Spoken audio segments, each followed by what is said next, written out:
구약성경 창세기 11장 8절부터 9절까지의 말씀을 우리 다 같이 예수님을 사랑하는 마음으로, 하나님을 사랑하는 마음으로 우리 마음 모아 뜻 모아 힘 모아 우리 합독하시겠습니다. 다 같이 읽겠습니다. 야훼께서 거기서 그들을 온 지면에 흩으셨으므로 그들이 그 도시를 건설하기를 그쳤더라. 그러므로 그 이름을 바벨이라 하니 이는 야훼께서 거기서 온 땅의 언어를 혼잡하게 하셨음이니라. 야훼께서 거기서 그들을 온 지면에 흩으셨더라. 아멘. 오늘 저는 함께 봉독한 창세기 11장 이 전체 말씀 이 통해서 8절부터 9절까지 읽었지만 이 11장의 말씀을 통해서 바벨의 교훈이라는 제목으로 여러분들과 은혜 말씀 나누도록 하겠습니다. 오늘 우리가 잠시 성경을 읽었지만 창세기에 나오는 도시 건설의 내용이 있습니다. 도시를 건설하는 거예요. 탑을 쌓는 거예요. 성곽을 짓는 거예요. 많지 않지만 제일 처음에 나오는 이야기가 바로 오늘 창세기 11장의 이야기입니다. 바로 바벨이라는 도시가 있습니다. 성경에 나오는 최초의 도시라고 볼 수가 있어요. 이 도시가 어떻게 세워졌는지, 왜 하나님이 그 도시 건설을 막으셨는지, 왜 탑을 짓다가 언어가 혼잡하게 하셨는지 살펴보며 오늘날 우리가 하나님께 무엇으로 신앙생활을 해야 되는지 깨달으며 하나님 말씀을 받기를 원합니다. 하나님께서 이 바벨에서 언어를 혼잡하게 하지 않으셨다면 우리는 영어를 쓸 필요도 없었습니다. 그냥 한국어를 쓸 필요가 없어요. 하나님이 주신 그 언어 하나만으로 다 이해하고 소통하고 우리의 의사를 전할 수 있었을 것입니다. 그러나 이 시대의 사람들 중에 하나님의 마음을 아프게 하고 하나님께 반역함으로 언어가 많아졌다는 사실이에요. 오늘 우리가 함께 말씀을 보시면서 하나님이 잔잔하게 주신 은혜를 받길 간절히 원합니다. 우리 다 같이 1절에서 말씀을 보겠습니다. 11장 1절 말씀 봅니다. 온 땅의 언어가 하나요 말이 하나이었더라. 지금 바벨이란 도시가 세워지게 된 배경이 설명으로 나오는 거예요. 온 땅의 언어가 하나였기 때문에 바벨탑을 건설하는 그런 시도가 있을 수 있었다는 것입니다. 가능했습니다. 이 바벨이라는 도시를 최초로 건설한 사람이 누굴까요? 이렇게 반역을 한 사람이 있어요. 하나님이 아니십니다. 꼭 사람이 문제예요. 사람이 마음에 잘못된 욕심과 탐심으로 하나님의 뜻을 거스릅니다. 성경은 그가 누구인지 말하고 있습니다. 니므롯이라고 말하고 있습니다. 창세기 10장 8절부터 10절의 말씀을 읽겠습니다. 구스가 또 니므롯을 낳았으니 그는 세상의 첫 용사라. 그가 야훼 앞에서 용감한 사냥꾼이 되었으므로 속담에 이르기를 아문은 야훼 앞에 니므롯같이 용감한 사냥꾼이로다 하더라. 그의 나라는 시날 땅의 바벨과 에렉과 악각과 갈레에서 시작되었으며, 지금 창세기 말씀은 시날 땅, 이 시날 평야에서 땅에서 바벨을 갖다가 짓는 거예요. 바벨 탑을 짓습니다. 이 시날 땅에서 바벨의 탑 그리고 도시를 짓는 일이 시작이 되었다는 거예요. 이 니므롯이라는 사람은 노아와 함과 또한 구스와 그 다음에 니므롯이 태어나요. 바로 노아의 증손자입니다. 믿음의 자손이었어요. 그런데 이 니므롯은 지금 성경에 보니까 세상의 첫 용사라고 합니다. 첫 용사. 그런데요, 이 우리가 용사라는 단어에 집중해 볼 필요가 있어요. 이 하나님 앞에서 첫 용사가 되었다, 용감한 사냥꾼이 되었다라고 성경은 증거하고 있는데, 유명한 스위스의 신학자 칼빈은 이렇게 해석합니다. 여호와 앞에서가 아니라 against God, 하나님을 거스르다 반대하는 자의 자리에서 하나님 앞에 섰다는 거예요. 그러니까 하나님께 대항하는 자리에 쓴 니므롯을 말하고 있습니다. 즉 니므롯은 하나님께 대항하여 맞섰던 용사라는 거예요. 하나님을 위해서 일했던 용사가 아니라 하나님께 반역하는 폭군이었다는 사실입니다. 그가 하나님에 대항한 가장 극명한 사건은 바로 바벨탑의 건설이에요. 이 니므롯이 하나님이 기뻐하지 않는 이 도시를 건설하고 탑을 건설했다는 것입니다. 창세기 11장 2절부터 3절의 말씀을 다 같이 읽겠습니다. 이에 그들이 동방으로 옮기다가 시나이 평지를 만나 거기 거류하며 서로 말하되 자 벽돌을 만들어 견고히 굽자 하고 이에 벽돌로 돌을 대신하며 역청으로 진흙을 대신하고. 아멘. 지금 시나이 평지가 나옵니다. 이 시나이 평지는 니므롯이 건설하기 시작한 도시들이 또한 동네들이 있었던 곳입니다. 여기서 그들은 무엇을 행하느냐? 하나님께 찬양하고 하나님께 영광을 돌리고 하나님께 예배를 드리는 게 아니라 자신들의 이름을 내걸고 광고하고 온 지면에 흩어짐을 면하자, 이런 캐치프레이즈를 갖고 말하고 주장하고 성읍을 짓고 도시를 건설하고 탑을 지었던 것입니다. 하나님께서는 온 땅에 충만하라고 하셨는데 이 충만이 뭡니까?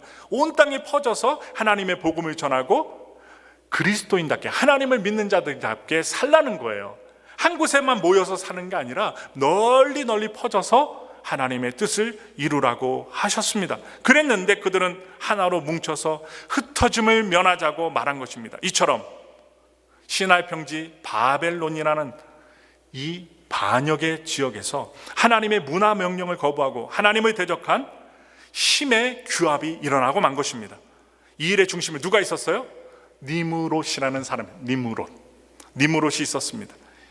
이 일의 중심에 하나님의 사람이었던 노아의 증손자였던 니므롯이 있었어요. 유대인 역사가 요세푸스는 이렇게 기록을 하고 있어요. 한번 읽어드릴게요.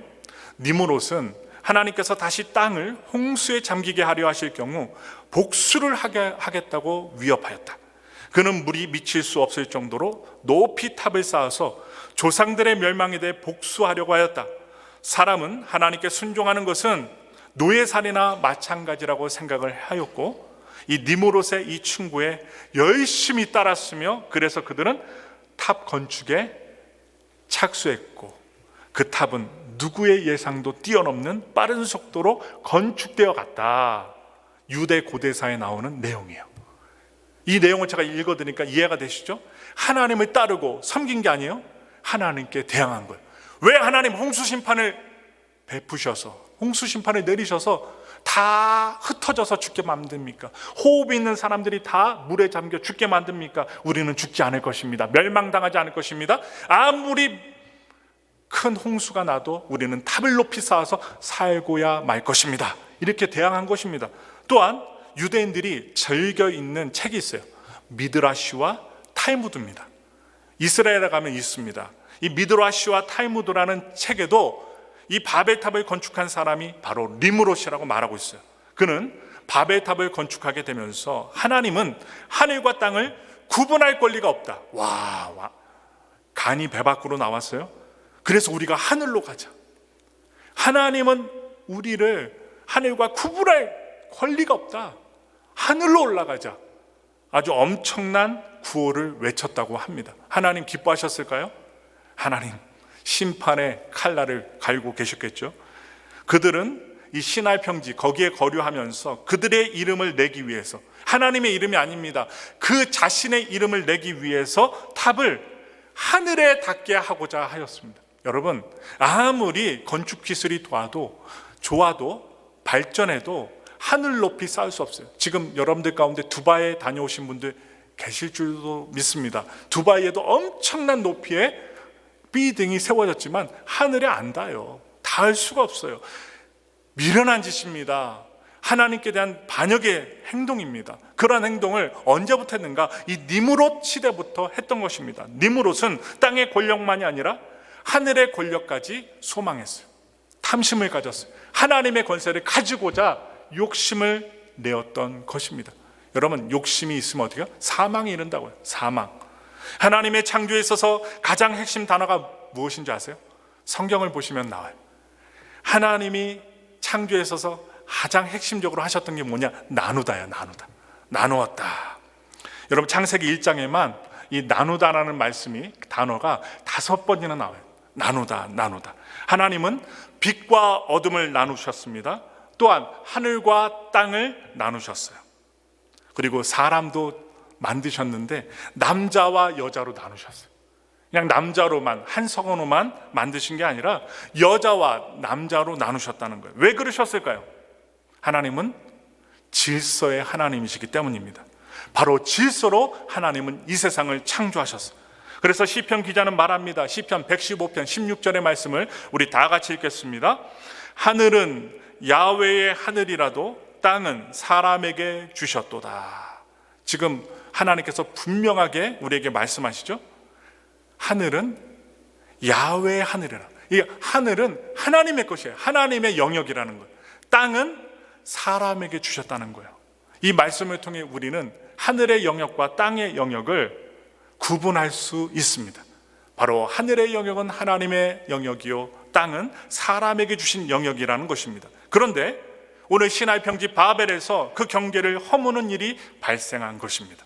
그것은 한마디로 하나님의 영역을 침범한 것이요, 또한 하나님의 경계를 허무는 일이었던 것입니다. 절대로 우리가 삶을 살아가면서 하나님의 영역과 경계를 허무는 일을 해서는 절대로 안 됩니다. 하나님 가만히 계시지 않습니다. 하나님의 그 질서를 깨는 자들에게 하나님은 반드시 심판하십니다.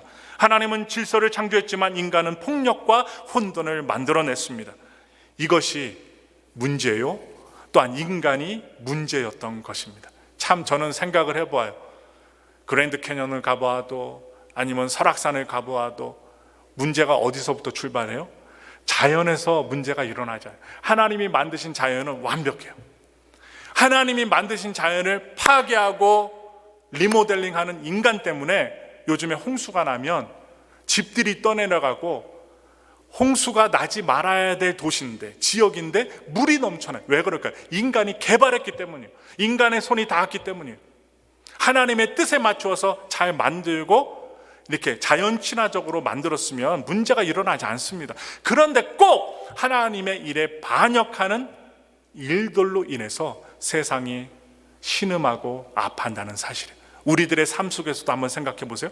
하나님이 명령하셔요. 그 명령대로 순종만 했다면 우리는 아파하지 않을 거예요. 그런데 하나님이 말씀하시고 들려주시고 또한 깨닫게 하시는데, 여러 가지 언론 매체와 성경과 설교와 아니면 다른 사람들의 입들에서 나오는 말들로 자꾸만 하지 마라, 하지 마라, 하나님이 말씀해 주시는데 깨닫지 못하고 인간의 탐욕으로 우리가 선택했다가 잘못된 길로 들어서지는 않았는지, 그러한 일들을 통해 교훈받지는 않았는지 한번 생각해 보시기 바랍니다.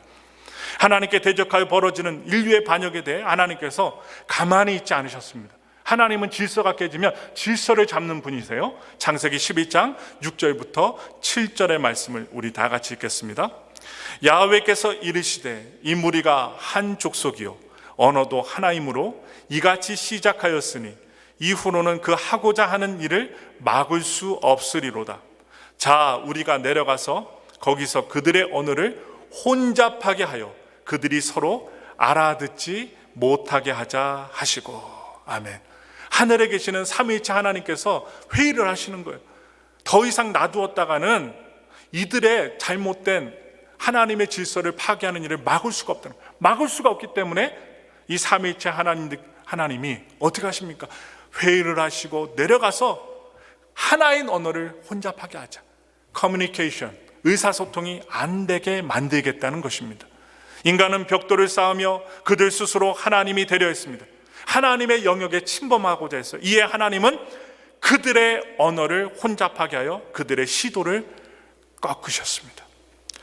그래서 이렇게 성경의 말씀을 보니까 이 언어가 얼마나 중요한지 몰라요. 여러분과 제가 이 언어를 잘 전달하지 못하면 오해를 해요.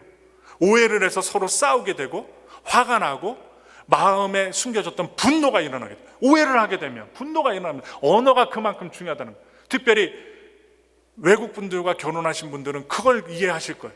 나는 이렇게 얘기했는데 문화적인 차이가 있기 때문에, 생각의 차이가 있기 때문에, 지역의 차이가 있기 때문에, 단어의 차이, 언어의 한계가 있기 때문에 정말로 화가 몇 번이나 나셨는지 여러분 셀 수 없을 정도로 많이 화가 나셨을 거예요. 그러니까 소통이 안 돼서 정말 힘드셨던 경우가 많으셨을 거예요. 그 핵심에는 무엇입니까? 언어입니다. 언어예요. 이 언어가 중요하다는 사실을 하나님은 아셨어요.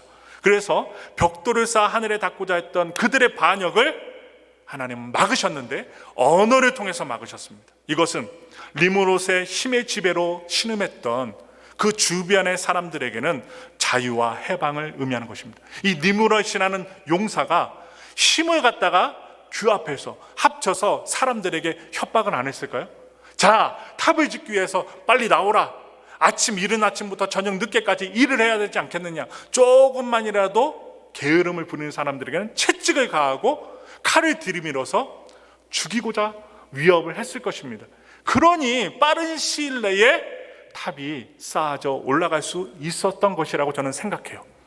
이렇게 힘의 지배를 받고 누렸던 니므롯의 그 모든 것들을 하나님이 막으셨어요. 하나님께서는 바벨탑 사건 이후에 새로운 인류의 구원을 창조하시고 계획하시고 이루어 나가십니다. 하나님은요, 능력이 많으신 분이에요. 여러분과 제가 죄 가운데, 문제 가운데 있을 때 정말 사방이 가로막혀서 해결의 실마리가 보이지 않을 때 그 해결의 문을 여실 수 있는 분은 바로 하나님이십니다. 하나님이세요. 문제가 있을 때 지금 해결하십니다. 그래서 주목하신 것이 무엇이냐? 아브라함이었어요. 창세기 11장은 바벨탑 사건 이후에 셈의 족보를 소개합니다. 그리고 이 셈의 후손인 아브라함을 등장시키는 거예요. 니므롯이 반역을 하니까, 하나님을 대항하니까 하나님의 사람으로 대체합니다. 하나님의 사람으로 그 사람이 누구냐? 아브라함입니다. 그가 태어난 지역 어디냐? 니므롯이 도시를 건설하고 탑을 건설했던 이 바벨이라는 시날 한복판, 시날 평야 한복판이었어요.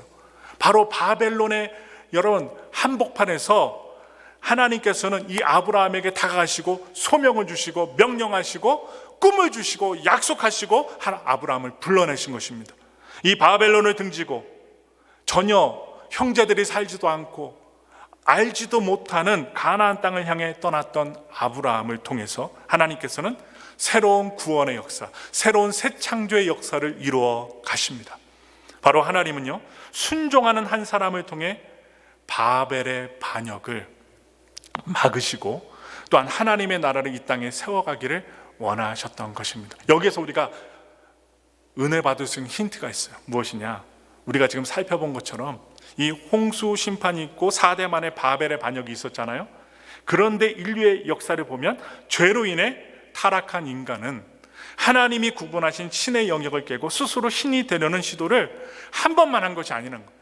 여러 번 했어요. 그런데 누구를 통해서 하나님은 새 출발을 하시냐? 순종하는 자들을 통해서 역사하셨다는 거예요. 그런데 오늘 여러분 시대를 보실 때, 이 시대를 우리가 살펴볼 때에 얼마나 하나님의 영역을 침범하고자 하는 일들이 일어나는지, 공산주의자들이 그것을 주도해 갑니다. 바로 중국에서 있어요. 중국의 14억 인구 가운데 여러분 CCTV, 지금 그림을 보시면 나오지만 CCTV가 6억 대입니다. 6억 대. 이 중국 전역에 6억 대가 CCTV가 사람들을 감시합니다. 그래서 걸음걸이까지, 우리가 걷는 걸음걸이까지 식별을 하고 얼굴을 인식한대요. 마스크를 써도 얼굴을 인식한답니다. 코로나19 영향으로 2020년부터 지금 중국 전역에서 학생들은요, 학교에 등교할 때 안면 인식 기기 앞에서 얼굴을 들이밀어야 해요. 얼굴을 보여주고 검사를 통과해야만 학교에 들어갈 수 있어요. 바로 적외선 체온기가 학생의 머리부터 발끝까지 얼굴에 있는 그 열을 갖다가 재는 것입니다. 그 온도가 높은지 낮은지 측정해요. 마스크를 쓰지 않거나 체온이 기준치보다 고온일 때 이 기기들은요, 즉시 알람을 울린다. 삐용삐용삐용 알람을 울리고 그 학생은요, 몸이 열이 있고 그리고 다른 사람들에게 전염을 시킨다는 이유로 등교를 할 수가 없어요. 학교 교문 밖에서 쫓겨납니다.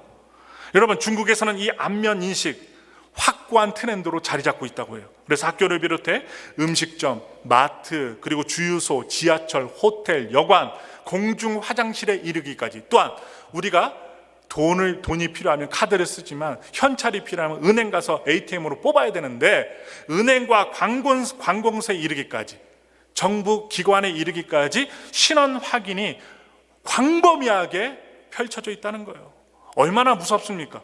얼마나 내가 어디에 가고 무엇을 하는지 아주 24시간을 갖다가 CCTV가 관찰하고 있는 거예요. 중국에는요, 퇴낭이라는 게 있어요. 퇴낭. 하늘의 그물이라는 CCTV가 있어요. 텐왕이라고 합니다. 그래서 이 CCTV 프로젝트가 바로 텐왕인데 2015년부터 경찰들, 바로 공안들이 주요 도시의 범죄자를 추격하고 또한 잡아내는 일에 이 CCTV를 확인하고 있는데, 여러분 무서운 것은요, 이 CCTV가 6억 대 CCTV가 단 1초 만에 중국 전체의 인구를 갖다가 파악할 수 있다는 거예요. 얼마나 무서워요. 1초입니다. 1초. 딱 버튼만 누르면 중국 전체 인구를 파악할 수 있답니다. 얼마나 무서운지 몰라요. 수만 명이 모였던 대형 콘서트장 있잖아요. 수만 명이 모이는 운동장이에요. 콘서트장에서 이 CCTV 안면 인식 기구를 통해서 어떻게 하냐, 범죄자를 잡아냈어요. 이게 뉴스에 나왔습니다. 제가 그걸 보고 기겁했어요. 와, 수만 명이 모여있는 구분할 수 없는 그런 운동장에서 이 CCTV 텐왕 시스템, 하늘의 그물의 시스템으로 범죄자를 딱 잡아내는 거예요. 공안들이 잡아서 데리고 가는 모습을 보면서 기겁했어요. 깜짝 놀랐습니다. 누구를 따라하는 거예요? 하나님의 눈을 따라하는 거예요. 하나님의 능력을 따라하는 것입니다. 바로 이러한 정보 수집과 또한 이러한 무서운 감시는요, 지난 그 소설에도 나온 이야기와 비슷하게 이루어져 가는 것을 보여줘요. 바로 빅브라더 사회에 가까워져 있다는 것을 보여주고 있습니다. 여러분, 이 빅브라더는요, 조지 오웰이라는 사람이 옛날에 소설을 썼는데 1984년이라는 소설을 썼어요. 그 소설 속의 인물로서 텔레스크린으로 사회를 끊임없이 감시하는데, 소설 속에 나오는 감시 사회가, 빅브라더 사회가 오늘날 이루어졌다는 것입니다.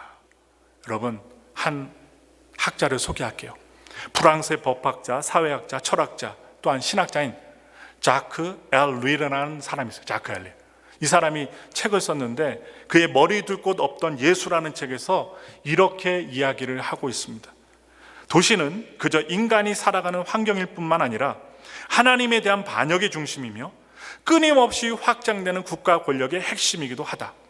흥미롭게도 성서는 창세기에서 요한계시록까지 인간의 역사를 도시를 통해 이야기한다. 하나님은 도시를 심판하고 도시인 예루살렘을 통해 희망을 이야기한다. 이 도시의 반역과 도시의 희망에 대해서 이야기하였습니다. 하나님을 대적하던 바로 바벨론의 영은 바로 도시 곳곳에 살아 숨쉬고 있다는 것입니다. 오늘 우리가 살아가는 이 시대에도 있다는 거예요. 범죄자들이 얼마나 머리가 좋으면, 여러분들이 이렇게 초인종 누를 때 쓰는 그 카메라 있잖아요. 그 카메라를 자기 AI 기술로 자기 것으로 만들어서 집안을 막 이렇게 훑어본다는 거예요. 아니, 우리 집 카메라인데 먼 나라 사람들이 조종을 해갖고 내 집을 바라보고 있다는 거예요. 뭐 목욕을 하는 장면이나 집에서는 편하게 빤스만 입고 다닐 수도 있잖아요. 속옷만 입고 다닐 수 있잖아요. 잠옷만 입고 다닐 수 있잖아요. 그걸 막 지켜보고 있다는 거예요. 녹화하고 있다는 거예요. 그래서 뭐 젊은 분들은 노트북이나 아니면 컴퓨터 이 웹 카메라에 가립니다. 사용할 때만 열고 딴 때는 카메라를 가려요. 왜 그럴까요? 이상한 일에 노출되기 때문입니다. 그러니까 발가벗겨진 삶으로 오늘날 살고 있고 감시되며 살고 있다는 거예요. 얼마나 무섭습니까? 현대 문명이 발달되면 발달될수록 인간이 편해지고 좋아져야 되는데, 좋은 것뿐만 아니라 두려움과 감시와 또한 힘의 권리로 사람들을 갖다가 억압하는 시대가 되었다는 거예요. 참 무서운 시대가 되었습니다. 그래서 우리는요, 어떻게 살아야 할까 고민하는 거예요. SNS를 해야 될까 말아야 될까, 미디어를 멀리해야 될까 말아야 될까. 여러분, SNS에다가 너무나도 자세하게 내가 무엇을 하고 어디서 먹고 막 얘기를 하니까 어떻게 그걸 갖고 범죄 이용하는 거예요. 아, 이 사람의 자녀는 몇 명이구나, 이름은 무엇이구나, 부인은 누구이구나, 한국 사람이구나, 미국 사람. SNS를 통해서 사람들이 내 가정의 일거수일투족을 다 안다는 거예요. 그러니 여러분, 너무 자랑하지 마세요. 나 어디에 가서 뭐 먹었다, 어디에 여행 간다. 자랑하다 보면 범죄자들이 그것을 보고 여러분 피싱, 낚아챕니다. 낚시하듯이 낚아채는 거예요. 저도 그런 일이 있었어요. 요즘에 몇 년 됐죠? 페이스북 잘 안 합니다. 정말 안 합니다. 우리 교회 일 때문에 큐티 올리고 하지만 어떤 일이 벌어졌냐면요, 어느 날 SNS 메신저를 통해서 메시지가 왔어요. 그것도 군인, 미국 군인, 별이 5개예요.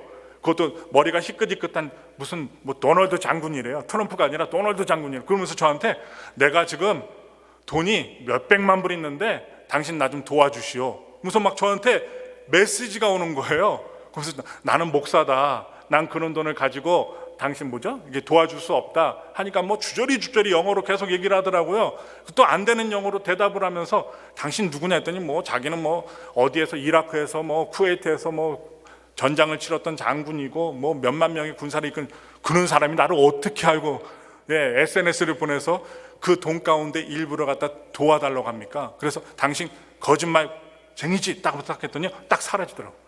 한참을 얘기하다가 여러분 생각해 보세요. 그렇게 장군이 높은 별을 딴 미국 군인이 뭐가 아쉬워서 저한테 메시지를 보내갖고 한 100불 줄게, 1000불 줄게, 3000불 줄게, 내가 갖고 있는 돈 이렇게 옮길 테니까 옮기지도 않을 뿐더러 나한테 얼마를 보내 딱 하길래요, 하나님께 기도하다가 왜 나한테 관심을 갖지? 하면서 어떻게 해요? 이 거짓말쟁이 딱 하니까 딱 사라지더라고요. 제가 목사라고 했어요. 한국 목사고 나 그런 큰 돈을 만질 수가 없다. 그리고 당신을 도와줄 수가 없다. 기도만 하겠다니까 또 주저리 메시지가 와요. 참 그걸 경험하면서 조금만 미혹당하면 여러분 그렇게 도와달라고 하면서 나한테 100불만 보내, 500불만 보내면 보내는 거예요. 그러면 돈이 한꺼번에 빠지게 되는 거예요. 오늘날 눈 뜨고 코백하는 세상이 되었다는 것입니다. 하나님께서요, 바벨의 반역을 막으시고 새 역사를 창조하시기 위해 하신 일이 있어요. 무엇이냐? 첫 번째는 아브라함같이 순종하는 사람을 부르신 것입니다. 또한 두 번째는 성령을 보내신 것입니다. 그 일이 2000년 전 오순절에 일어났습니다. 오순절에 성령이 각 사람 위에 임하자 사람들은 성령님께서 말하게 하심에 따라 다른 방언으로 말하기 시작합니다. 기도하기 시작했어요. 그래서 전 세계로부터 찾아온, 기도하러 온, 복음을 전하러 온 그 유대인들이 자신들의 지역에서 들었던 익숙한 그 말을 듣게 되는 아주 희한한 광경이 벌어지게 되었습니다. 방언으로 모든 지역의 말들이 나오게 하신 거예요. 이것은 무엇이냐? 오순절에 바벨론의 사건의 막으심과 그리고 바벨론 사건을 뒤집어버리는 하나님의 역사가 일어난 것입니다. 바로 바벨탑 사건, 불순종함으로 언어의 혼잡이 일어났다면 하나님의 성령의 역사로 순종하는 사람들에게 언어의 통일의 역사가 일어나게 된 것입니다. 여러분, 인간의 뜻이 아닙니다. 하나님의 큰 일이 드러나게 된 것입니다. 바로 힘의 규합과 힘의 압정이 아니라 가진 것을 서로 나누는 힘의 분배가 일어나게 된 것입니다. 자기 이름을 나를 위한 삶이 아니라 예수님을 위한, 예수님의 이름을 증거하기 위한 삶의 현실이 오순절날 마가의 다락방에서 일어나게 된 것입니다. 성을 쌓고 한 곳에 머무는 삶이 아닙니다. 우리만 잘 먹고 잘 살자 한 것이 아닙니다. 사마리아와 땅끝까지 이르러 증인이 되기 위하여 흩어지는 삶의 전환이 일어났습니다. 반역의 언어가 아닙니다. 사람들은요, 하나님께 순종하는 방언을 말하기 시작합니다. 여러분, 순종이 중요합니다. 그리고 순종하며 나아갈 때 성령께서 방언을 말하게 하셔요. 그래서 방언은 한마디로 순종의 언어라는 거예요. 방언으로 하는 기도는 성령이 말하게 하심에 따라 하는 기도예요. 성경에서 말하잖아요. 성령이 말하게 하심에 따라 하는 말이 방언이기 때문입니다. 그래서 방언으로 기도할 때 이기심이나 욕망이 들어설 자리가 없다는 거예요. 그래서 바울은요, 이렇게 고백해요. 고린도전서 14장 18절의 말씀 읽겠습니다. 내가 너희 모든 사람보다 방언을 더 말함으로 하나님께 감사하노라. 이렇게 고백을 하는 거예요. 그리고 그는 고린도 교회 성도들에게 이렇게 이야기합니다. 고린도전서 14장 5절의 말씀입니다. 나는 너희가 다 방언 말하기를 원하나 특별히 예언하기를 원하노라. 만일 방언을 말하는 자가 통역하여 교회의 덕을 세우지 아니하면 예언하는 자만 못하니라고 말했습니다. 이게 무엇입니까? 덕을 세우는 방언을 하라는 거예요. 하지 말라는 게 아닙니다. 덕을 세우는 방언을 하라. 방언을 통해 반역의 영이 끊어지고 하나님의 뜻이 드러나기 때문입니다. 그래서 우리는 내 생각과 내 욕심에 얼마나 많은 기도를 하는지 모릅니다. 욕심의 기도를 할 때가 많아요. 내 뜻을 이루기 위한, 내가 문제가 생기면 그 문제를 해결하기 위한 알라딘의 요술램프의 그 거인과 같이 끌어다가 나를 도와달라고 하는 그 욕심의 기도를 할 때가 많아요. 우리 인간은요, 그런 기도를 하기 때문에 하나님이 들어주지 않을 때가 많습니다. 그러나 방언으로 기도하는 것은 그 자체가 내 합리적인 생각을 내려놓고 성령님께 순종하겠다는 의지를 드리는 것입니다. 그래서 그렇게 기도할 때 순종의 영이 부어지고 하나님의 뜻이 드러나게 되는 것입니다. 그래서 하나님은요, 말씀으로 천지를 창조하셨어요. 질서의 하나님, 하나님의 언어가 우리 삶 속에서 회복되어야 하나님이 원하시는 그 회복의 창조가 계속해서 일어납니다. 세상은 지금 모든 언어를 데이터화해서 인간을 위한 도시를 건설하고 있어요. 앞으로 영어를 못하고 독일어를 못하는데 그냥 이어폰 하나만 꽂으면 그냥 내가 한국말, 영어만 하더라도 한국말로 번역이 되고 통역이 되고 독일어로 통역이 되고 영어로 통역이 되는 시대가 올 것입니다. 앞으로 더 좋아질 것입니다. 지금 벌써도 구글을 통해서 번역기를 돌리면 좀 손쉬운 통역을 할 수 있어요. 뭐 일반적인 일상에서 쓰는 그런 회화들, 그 자세한 회화들은 사용할 수 없을지 모르지만 의사소통, 최소한의 의사소통을 하는 데는 오늘날 사용할 수 있다는 거예요. 바로 지금 이 시대는 하나님의 언어를 말하는 하나님의 사람들이 필요하다는 사실을 여러분들께 말씀을 드리면서 하나님께 순종하며 하나님의 나라를 건설하기 위해 시대의 흐름을 바꿀 수 있는 믿음의 사람이 필요합니다. 여러분, 요한계시록은요, 이 바벨론의 최후를 이렇게 말하고 있습니다. 다 같이 계시록 18장 14절부터 17절의 말씀을 읽겠습니다. 바벨론아, 내 영혼이 탐하던 과일이 내게서 떠났으며 맛있는 것들과 빛난 것들이 다 없어졌으니 사람들이 결코 이것들을 다시 보지 못하리로다. 바벨론으로 말미암아 치부한 이 상품의 상인들이 그의 고통을 무서워하여 멀리 서서 울고 애통하여 이르되 화이또다 화이또다 큰 성이여, 세마포 옷과 자주 옷과 붉은 옷을 입고 금과 보석과 진주로 꾸민 것인데 그러한 부가 한 시간에 망하였도다. 모든 선장과 각처를 다니는 성객들과 선원들과 바다에서 일하는 자들이 멀리 서서, 지금 바벨을 건설하는 인간의 시도를 여러분 역사상에서 끝나지 않았다는 거예요. 그러한 시도들, 하나님께 반역하는 일들이 아직 끝나지 않았다는 거예요. 그래서 바벨의 지배를 전 세계적으로 구축하는 것은 오히려 역사 최후에 있는 시도로서 성경은 보고 있다는 거예요. 멈추지 않는다는 거예요. 사람들의 탐욕과 사람들의 반역의 역사, 하나님 마음을 아프게 하고 하나님의 뜻을 거스르는 불순종하는 일들은 앞으로 지속적으로 있게 될 것이라고 말씀하고 있어요. 그러나 하나님은요, 처음과 나중의 하나님입니다. 바로 알파와 오메가의 하나님이셔. 창세기에서 처음 바벨론의 혼돈, 그 언어의 혼돈으로 흩으셨던 하나님은 이제 마지막 우리 성경 66권의 마지막으로 나는 요한계시록에서 묘사하고 있는 것처럼 최후 심판을 통해 바벨의 세력을 망하게 하실 것입니다. 그런데요, 망하게 하실 때까지 시간이 필요해요. 그래서 성경은 이렇게 권면합니다. 계시록 18장 20절의 말씀, 우리 다 같이 마지막으로 읽겠습니다. 하늘과 성도들과 사도들과 선지자들아, 그로 말미암아 즐거워하라. 하나님이 너희를 위하여 그에게 심판을 행하셨음이라 하더라. 하나님이 결국 하나님의 나라를 사모하고 하나님의 이끄심을 소망하는 자들, 믿는 자들에게 이 바벨을 멸하신다는 것을 선포하십니다. 그러나 우리는 이러한 최후 승리가 있기까지 긴 시간을 견뎌내야 됩니다. 믿음으로 견뎌내야 돼요.